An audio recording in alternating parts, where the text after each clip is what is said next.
నెల్లూరు జిల్లా నాయుడుపేటలో బీజేపీ రాష్ట్ర ప్రధాన కార్యదర్శి సన్నారెడ్డి దయాకర్ రెడ్డికి ఘన స్వాగతం లభించింది. బీజేపీ రాష్ట్ర ఉపాధ్యక్షులుగా రెండోసారి నియమితులైన దయాకర్ రెడ్డి నాయుడుపేటకు విచ్చేయగా పట్టణ అధ్యక్షులు పాపారెడ్డి రాజశేఖర్ రెడ్డి ఆధ్వర్యంలో బీజేపీ శ్రేణులు ఘన స్వాగతం పలికారు. తరువాత పట్టణంలో బైక్ ర్యాలీ చేశారు. తొలుత దయాకర్ రెడ్డి అంబేద్కర్ విగ్రహానికి పూలమాలలు వేసి పోలేరమ్మకి పూజలు చేశారు. పాత బస్టాండ్ సెంటర్ నుండి ప్రారంభమైన బైక్ ర్యాలీ ప్రధాన వీధుల గుండా సాగింది. ర్యాలీ తరువాత పార్టీ శ్రేణులను ఉద్దేశించి దయాకర్ రెడ్డి మాట్లాడారు.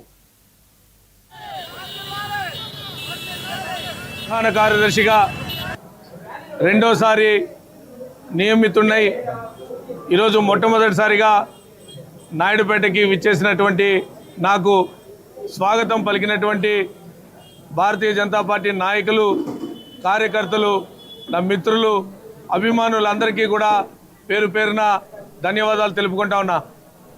ప్రపంచంలో అతిపెద్ద పార్టీగా ఉన్నటువంటి భారతీయ జనతా పార్టీలో కేంద్రంలో వరుసగా మూడోసారి అధికారంలోకి వచ్చి ఈరోజు భారతదేశంలో అత్యుత్తమమైనటువంటి పరిపాలన అందిస్తున్నటువంటి నరేంద్ర మోడీ గారి సారథ్యంలో ఉన్నటువంటి భారతీయ జనతా పార్టీలో ఒక చిన్న కార్యకర్తగా ఉండడం కూడా నిజంగా అది పూర్వజన్మ సుకృతంగా భారతీయ జనతా పార్టీ కార్యకర్తలందరూ కూడా భావిస్తారు.